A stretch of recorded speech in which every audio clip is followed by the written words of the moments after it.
आदित्य ठाकरेंची केस ही कोर्टात किती दिवस चालू आहे? ही गेले 5 वर्ष चालू आहे। याच्यामध्ये सीबीआयची चौकशी झाली, याच्यामध्ये सीआयडीची चौकशी झाली, परत परत ह्याची एसआयटी चौकशी झाली। एसआयटीच्या चौकशीचा रिपोर्ट टेबल कुठे गेला? का नाही टेबल केला 1.5 वर्ष? ज्या एसआयटीचे अधिकारी आहेत त्यांच्यावरती कारवाई करा की त्यांनी 1.5 वर्षामध्ये टेबल केला नाही रिपोर्ट म्हणून। मग तुम्ही फक्त काय शिळ्या कडीला ऊत आणून तुमचे सगळे विषय बाजूला जावेत म्हणून आणता काय?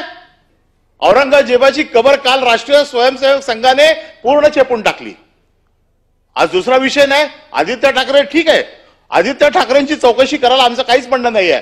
या सभागृहात मंत्री उत्तर देताना काय देतात की मॅटर सबज्युडाइज आहे, कोर्टाच्या समोर आहे, न्याय प्रविष्ट आहे। हे प्रकरण तुम्हाला माहित नाही, एका सामाजिक कार्यकर्त्याने आता पण कोर्टामध्ये त्याची हिअरिंग चालू आहे। 17 फेब्रुवारीला त्याची हिअरिंग फायनल होणार होती, त्या दिवशी मुख्य न्यायमूर्ती इथे नव्हते म्हणून त्याला पुढची डेट दिली। कालचं जे पिटिशन झालंय या पिटिशन मध्ये त्या पिटिशनला आमचं पिटिशन टॅग करावं असं पिटिशन आहे, कॉपी पेस्ट पिटिशन आहे। हे कोण करते? आम्हाला न कळलं एवढे आम्ही मूर्ख आहोत का? हे काय चाललंय आम्हाला कळत नाही का? आणि कोर्टात देईल ना काय निर्णय द्यायचा ते? कोर्टाचा अधिकार आहे। मॅटर सबज्युडाइज असताना तुम्ही कसं ठरवणार? आणि पॉइंट ऑफ इन्फॉर्मेशन मध्ये येते का तुम्हाला माहित नाही? तुम्ही पेपर वाचत नाही, आम्ही सभासद काय पेपर वाचत नाही, आम्हाला काय माहित नाही? पॉइंट ऑफ इन्फॉर्मेशन कुठला येतो? ज्यावेळेला सभागृहाला एखादी गोष्ट माहित नसते, बाहेर काहीतरी असं होतं की सभागृहाला सावध करणं गरजेचं असतं। सभापती महोदय, तुम्ही देखील या सगळ्या गोष्टी मान्य करताना हे सगळं नियमाप्रमाणे केलं पाहिजे असं आमचं म्हणणं आहे। आणि म्हणून आदित्य ठाकरेंच्या वरती आज ज्यांनी प्रस्ताव आणलाय त्यांचं एकच ट्विट मी वाचून दाखवतो। त्यावेळेचं ट्विट त्यांचं काय? डॉक्टर मनीषा कायंदे त्यांनी ट्विट केले त्यावेळेला सीबीआयचा रिपोर्ट आला, सीबीआयने ज्यावेळेला क्लीन चिट दिली त्यावेळेला, सत्य परेशान हो सकता है पराजित नहीं, याची प्रचिती देशवासियांना आलेली आहे।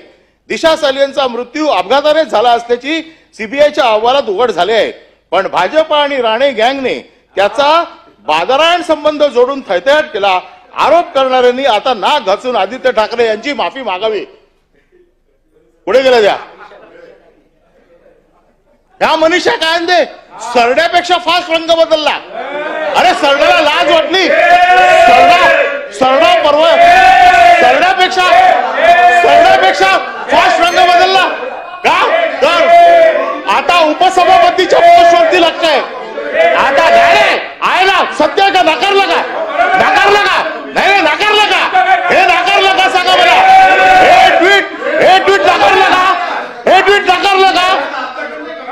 नाही ना, महिलांचा अपमान नाही, हे महिलांनी केलेलं आहे। हे आता त्यांचं उपसभापतीकडे लक्ष लागलंय, त्या खुर्चीकडे लक्ष लागलंय। वरिष्ठांना खुश करायचंय, वरिष्ठांना खुश करण्यासाठी अशा प्रकारचे आरोप करायचे। अरे सरडा पण लाजला, सरडा सकाळी माझ्या घरासमोर चालला होता, पळाला। सरडाला पण शरम वाटते। काय चाललंय? काय चाललंय सभापती महोदय? मला परवानगी दिली आहे, मला संरक्षण द्या। हे काय चाललंय सभागृहामध्ये? कधी पण उठा, खाली बसवा ना, याला खाली बसवा। सभापती महोदय, माझं म्हणणं आहे आदित्य ठाकरेंचा आपल्याला वेळ दिली मी बोलायला, आपला बोलून झालेला आहे। मला एकच मिनिट संबोधो। आदित्य ठाकरेंचा या केसशी संबंध असेल त्याची काळजी कोर्ट घेईल। एसआयटी रिपोर्ट सबमिट नाही केला, कारवाई करा। आणि दुसरी गोष्ट जी अंबादास दानवेने सांगितली, संजय राठोडची केस, जयकुमार गोरेची केस, याच्या बाबतीत तोंड उघडत ना, त्या जयकुमार गोरेच्या केसच्या बाबतीत तोंड उघडत नाही। त्याचे एवढे फोटो, नागडे उघडे फोटो जे आले सभागृहात, त्याच्या बाबतीत कोण बोलत नाही। काय चाललंय? काय फक्त काय ठरवून करायचंय? जयकुमार गोरेचा राजीनामा केला, त्याच्या राजीनाम्याची मागणी करा। जयकुमार गोरेचा राजीनामा नाही मागत, संजय राठोडचा राजीनामा मागत नाही का? फक्त काय विरोधी पक्ष कमजोर आहे म्हणून त्याला कसाही दाबायचा? आणि तुमचा सगळा अपयश कारभाराचं लपावं म्हणून तुम्ही करता। आता काय करता? त्यांनी बोला ना, किरीट सोमय्याची बायको आत्महत्या करायला चालली होती, इथे व्हिडिओ दिला, त्याची चौकशी नाही होत आहे। याची व्हिडिओ दिला, त्याची चौकशी का नाही झाली? किरीट सोमय्याचा दिला ना व्हिडिओ, त्याची चौकशी शिक्षण मंत्री दादा भुसे बोला, चौकशी करता।